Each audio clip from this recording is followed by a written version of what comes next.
चलो बेटा, last turn पर मैंने आप लोगों को, ठीक है, टैप रूट सिस्टम के बारे में बताया था और फाइबरस रूट के बारे में बताया था। तो टैप रूट सिस्टम आपको कहाँ मिलेगा बताओ? डाइकॉट प्लांट में मिलेगा, और आपको फाइबरस रूट कहाँ मिलेगा? मोनोकॉट प्लांट में। इतनी बात आपको समझ में आई, ठीक है। डाइकॉट प्लांट में जो होती है टैप रूट होती है। टैप रूट बेटा कैसे बनती है? ये क्या होता है, एम्ब्रियो की जो रेडिकल होती है उसके डायरेक्ट एलोंगेशन से टैप रूट का फॉर्मेशन हो जाता है। ये बात मैंने आपको पहले बता दी थी, ठीक है। तो ये अब नेक्स्ट आपकी जो रूट आती है, आज मैं जो पढ़ाऊंगा वो कौन सी है? Adventitious root. एडवेंटिशियस रूट क्या होती है? हर एक आदमी को एडवेंटिशियस रूट।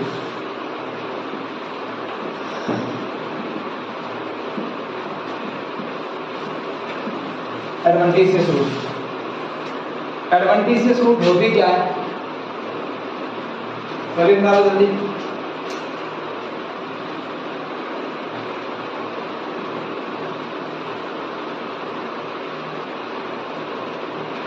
एडवेंटिशियस रूट का मतलब बेटा सीधा ये होता है, ऐसी रूट जो क्या होता है, रेडिकल को छोड़कर किसी दूसरे पार्ट से निकले, उसको हम बोलते हैं एडवेंटिशियस रूट, ठीक है। एडवेंटिशियस रूट का क्या मतलब होता है? ऐसी रूट जो क्या होता है, रेडिकल को छोड़कर किसी दूसरे पार्ट से निकले, उसको हम एडवेंटिशियस रूट कहेंगे, ठीक है। तो लिखो definition, the root arise from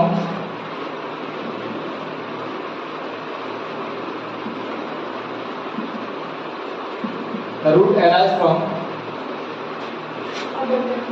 other part of plant, from other part of plants other than radical, other than radical, यानी कि रेडिकल को छोड़कर किसी दूसरे प्लांट, किसी दूसरे पार्ट से, यानी प्लांट के किसी दूसरे पार्ट से, यानी कि रूट अराइज होता है, उसको क्या बोलेंगे? Adventitious root. Other than radical is called adventitious root. Adventitious root का एग्जांपल बताओ। एडवेंटिशियस रूट के तीन एग्जांपल हैं, कौन कौन सा? ग्रासेस हो गया, मॉन्स्टेरा और मॉन्स्टेरा हो गया, और बनियान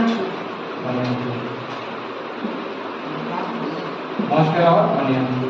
तो ये बेटा आपके तीन एग्जांपल एनसीईआरटी में दे रखे हैं। इन तीन एग्जांपल को पूछ लेना, और कई बार बेटा ये यानी कि नीट वाले पेपर में आ चुके, मॉन्स्टेरा आ चुका है, ग्रासेस भी आ चुका है। तो आपको सीधा सीधा मतलब यही समझना है, यानी कि एडवेंटिशियस रूट होती क्या है?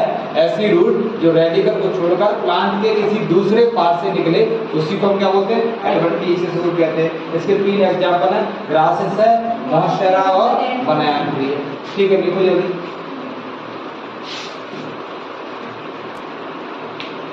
ठीक है बेटा, यानी कि एडवेंटिशियस रूट कंप्लीट हुआ। अब हम स्टार्ट करने वाले हैं फंक्शंस ऑफ रूट। तो एनसीईआरटी के अंदर 4 फंक्शंस लिखे हुए हैं जो इसके मेन फंक्शंस हैं। 4 फंक्शन है बेटा इसके मेन। नंबर 1 पहला क्या फंक्शन है? नंबर 1 बेटा क्या फंक्शन है पहला? ठीक है, पहला फंक्शन क्या होता है? पहला फंक्शन ये होता है, ये रूट्स क्या करती हैं? सॉइल से वाटर और मिनरल्स का क्या करती हैं? एब्जॉर्प्शन करती हैं, क्योंकि सॉइल में तो बेटा मिनरल्स हैं और वाटर है, और एब्जॉर्ब होकर के पूरे बॉडी प्लांट बॉडी को पहुंचेंगे, ठीक है, प्लांट पार्ट को पहुंचेंगे। तो पहला फंक्शन क्या हो गया? एब्जॉर्प्शन ऑफ, देखो बेटा, absorption of water and minerals, absorption of water and minerals,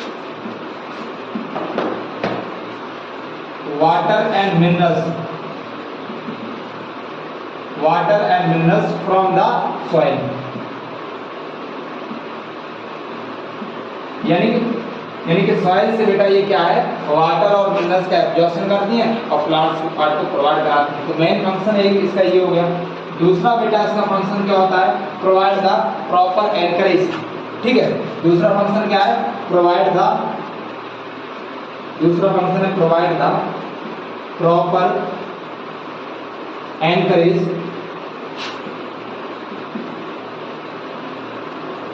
provide the proper encourage to the plant part, ठीक है, to the plant part, provide the proper encourage to the plant part। Plants के जो part होते हैं बेटा उनको क्या करती है? Encourage to the plant part. ये दो फंक्शन अभी तक मैंने दिखा दिए। एक फंक्शन क्या था, पहला वाला फंक्शन क्या है बेटा, पहला वाला फंक्शन है absorption of water and minerals from the soil, ये तो सभी लोग जानते हैं। दूसरा फंक्शन क्या होता है, ये एनकरेज प्रोवाइड कराता है प्लांट्स के पार्ट्स को। और इसका तीसरा फंक्शन क्या होता है, बताओ तीसरा फंक्शन क्या है, क्या है? हाँ, ये क्या करेंगे बेटा, जो मटेरियल्स बचा हुआ है, जो फूड सिंथेसिस हुई है, फूड सिंथेसिस के दौरान जो मटेरियल वैसे प्लांट यूज कर देता है और जो मटेरियल बचा रह जाता है तो रिजर्व फूड मटेरियल को ये क्या कर लेता है, स्टोर करता है। ठीक है, तो देखो नेक्स्ट तीसरा फंक्शन इसका क्या होगा, storing the reserve food material, storing the reserve food material, यानी कि रिजर्व जो बचा हुआ खाना, क्योंकि यानी कि ये तो यानी कि फूड तो कौन बना रहा है, लीव्स वगैरह बना रहे हैं, क्योंकि लीफ के अंदर ही फोटोसिंथेसिस की प्रोसेस चलती है। तो लीव्स के अंदर फोटोसिंथेसिस की प्रोसेस क्या होता है, भोजन बनता है। उसके बाद फूड क्या होता है, प्लांट क्या होता है, यूज करता है अपने ग्रोथ एंड डेवलपमेंट में। जब वो फूड बचा रह जाता है तो क्या होता है, वो रूट में क्या होता है बेटा, स्टोर हो जाता है। तो इसलिए एनसीईआरटी में लिखा हुआ है storage the reserve food material, यानी कि बचा हुआ खाना उसको क्या कर रहा है, ये स्टोर कर रहा है, storing the reserve food materials. ये तीन फंक्शन हो गए, ठीक है, तीन फंक्शन हो गए, नहीं हो गए, यानी ये तीन फंक्शन हो गए, यानी storing the root reserve food material. यानी चौथा फंक्शन बेटा इसका क्या होता है, synthesis of PGR, synthesis of PGR. PGR क्या होते हैं, प्लांट ग्रोथ रेगुलेटर्स, यानी प्लांट की ग्रोथ को रेगुलेट करने वाले हार्मोन्स होते हैं, उनको प्लांट पीजीआर कहते हैं, प्लांट ग्रोथ रेगुलेटर कहते हैं। तो चौथा इसका मेन फंक्शन बेटा क्या है, यानी कि क्या है, synthesis of plant growth regulator, इनको शॉर्ट में क्या बोलते हैं, पीजीआर बोलते हैं, synthesis of plant growth regulators.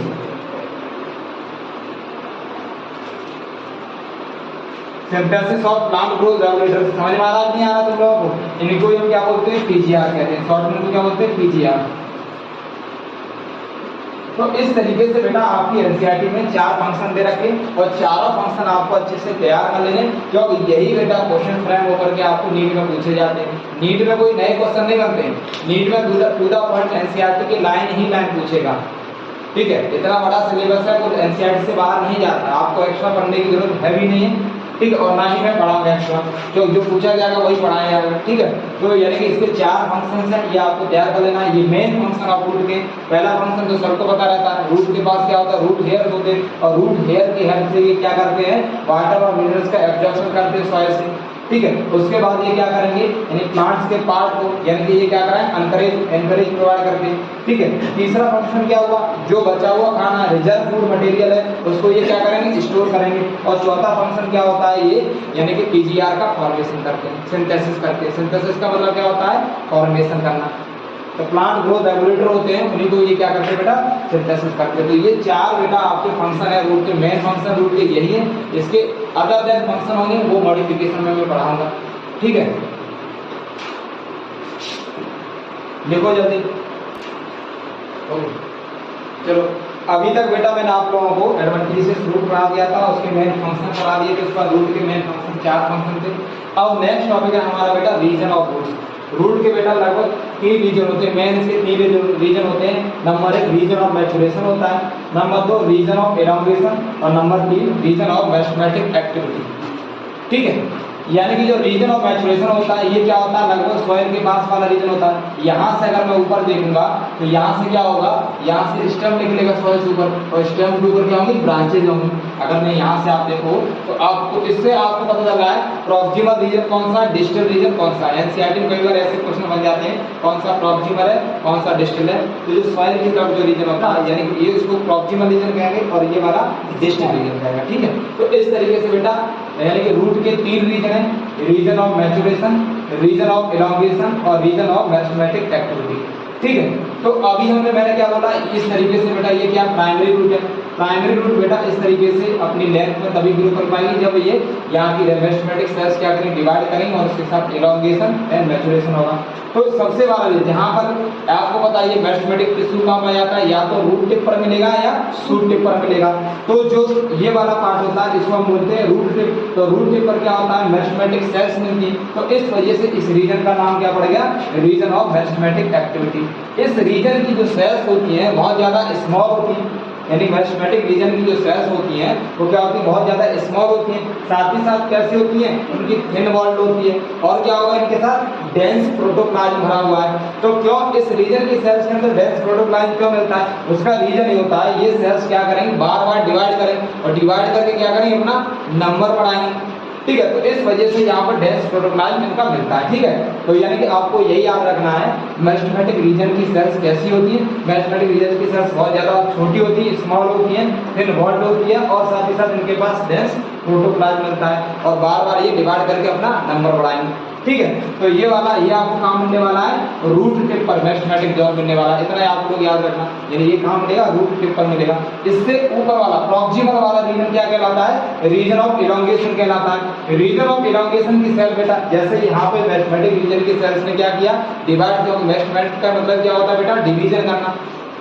ठीक है, यानी डिवाइड करके अपना नंबर बढ़ाएगी। अब ये सेल क्या करेगी, यानी कि रीजन ऑफ इलॉन्गेशन में ये वाली सेल क्या करेगी, ये अपना क्या करेगी, साइज बढ़ाएगी।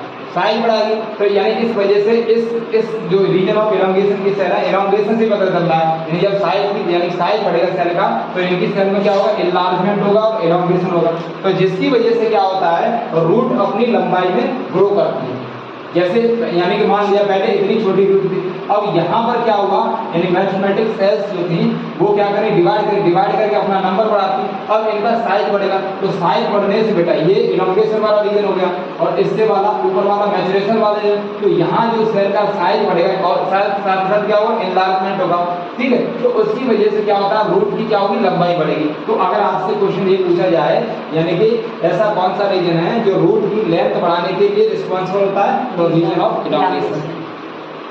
समझ में आया नहीं आया, इधर समझ में आया। तो यानी कि ये क्या होता है, यानी इस रीजन की सेल्स में क्या होता है, एनलार्जमेंट होने की वजह से क्या होता है, रूट की लेंथ बढ़ती है। इतनी बात समझ में आ रही है। ठीक है।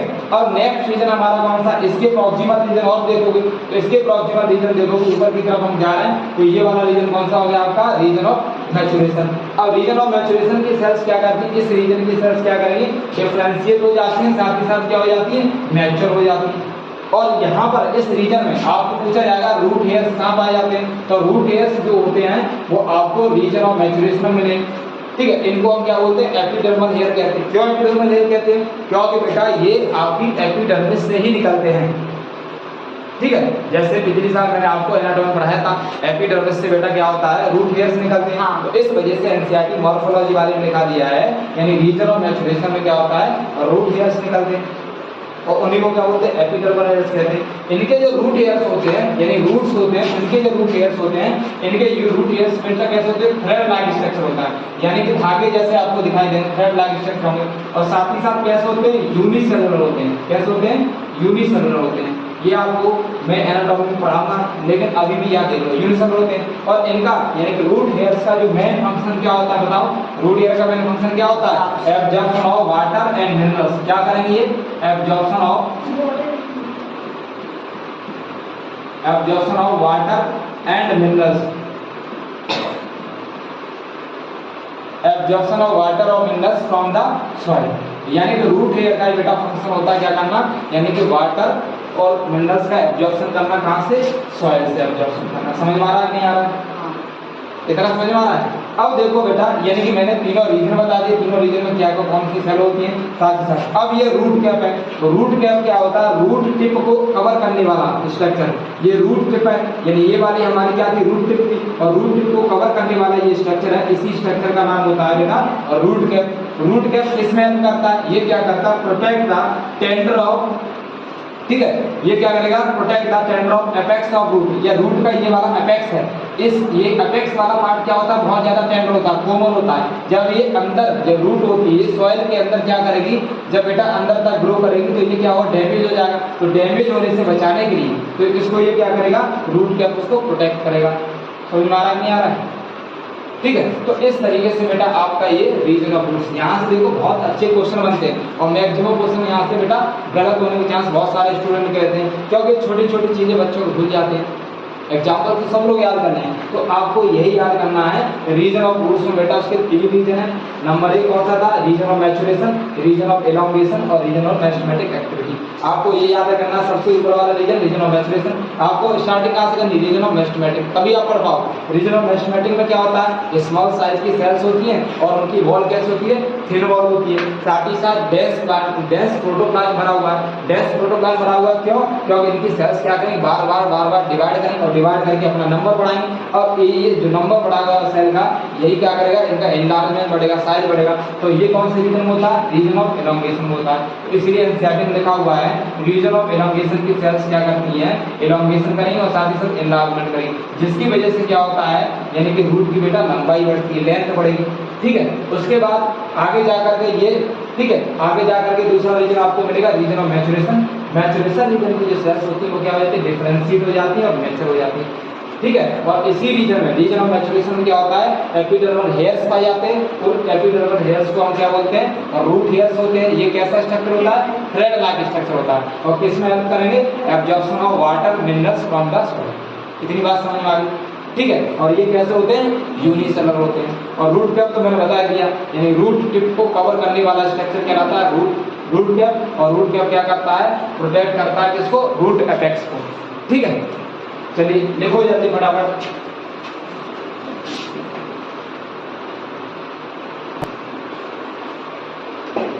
देखो बेटा नीट में जो क्वेश्चन आया है 2020 का, बहुत आसान क्वेश्चन है, देख के आप लोग जवाब दे पाते हो, दे पाते हो। ठीक है, अभी तो जो पढ़ाया उसमें से है, बहुत आसान क्वेश्चन है। क्या क्वेश्चन है, क्वेश्चन बेटा कह रहा है the root that originate from the base of stem. ठीक है, पहले आप ऑप्शन देख लेना, उसके बाद जवाब देना। The root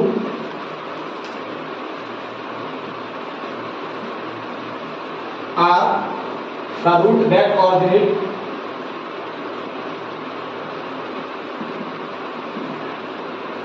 that originate from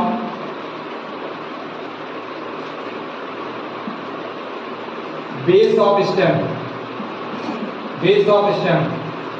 ऐसी रूट जो क्या होता है, बेस ऑफ स्टेम से क्या कर रही है, ऑरिजिनेट कर रही है। आपको ऑप्शन मैं दे रहा हूं, ये नीट 2020 का क्वेश्चन है। आपको लगता है बहुत टफ क्वेश्चन आते, टफ नहीं आते, आसान आते, बस ये चीज आप लोग याद नहीं रख पाते हो। ऑप्शन है फाइब्रस रूट, अभी जवाब नहीं देना, मैं पूरा लिख दूं, फाइब्रस रूट। सेकंड है बेटा आपके पास प्राइमरी रूट,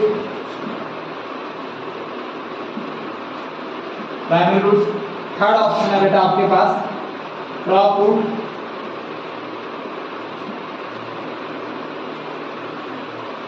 और फोर्थ ऑप्शन है आपके पास बेटा लेटरल रूट।